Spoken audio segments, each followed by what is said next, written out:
ஹாப்பிராஜ் மூவியோட vibe check promo இப்போ வந்திருக்கு. பிரதீப்போட ஏடி மரியராஜா இளஞ்செழியன் தான் அந்த படத்தை டைரக்ஷன் பண்ணியிருக்காரு. வீடியோ செம்ம ஃபன்னாக இருக்குது. ஜி பிரகாஷ், அப்பாஸ், ஸ்ரீகௌரி பிரியா, ஜார்ஜ் மரியன், கீதா கைலாஸ் இதில் நடிச்சிருக்காங்க. மியூசிக் ஜஸ்டின் பிரபாகர் போட்டிருக்காரு. 15 வருஷம் கழிச்சு அப்பாஸ் இதில் ரீஎன்ட்ரி யூஸ் ஆகுறாரு. வீடியோட லிங்க் கீழே டிஸ்கிரிப்ஷனில் இருக்குது. மூவி பிப்ரவரி தியேட்டர்ஸில் ரிலீஸ் ஆகும்.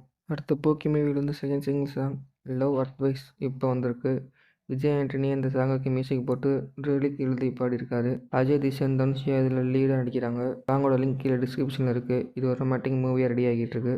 மூவி எப்படி இருக்க போதுன்னு வெயிட் பண்ணி பார்ப்போம். அடுத்து நம்ம தல அஜித்தோட மங்காத்தா மூவி ஜனவரி ரிலீஸ் பண்ண போகிறாங்க. இதை கன்ஃபார்ம் பண்ணுற விதமாக வெங்கட் பிரபு தி கிங் மேக்கர்னு சொல்லி ஃபயர் எமோஜி போட்டிருக்காரு. ஸோ பொங்கல் வீக்கெண்டுக்கு ஜனநாயகன் பராசக்தியும் ஜனவரி 23 மங்காத்தாவும் ரிலீஸ் ஆகுது. படையப்ப ரிலீஸ் ஆன 7 டேஸில் மொத்தமாக 12 crores கலெக்ஷனை தமிழ்நாடு பாக்ஸ் ஆஃபீஸில் கொடுத்துருக்கு. ப்ரீ ரிலீஸில் படையப்பா ஒரு பெரிய பிளாக் பஸ்டர். கில்லிக்கு அடுத்து ரிலீஸ் அதிக கலெக்ஷன் கொடுத்த படம் படையப்பா தான். நான் சொன்ன இன்ஃபர்மேஷன் உங்களுக்கு ஓகே வந்தால் ஷேர் பண்ணி சப்ஸ்கிரைப் பண்ணுங்கள்.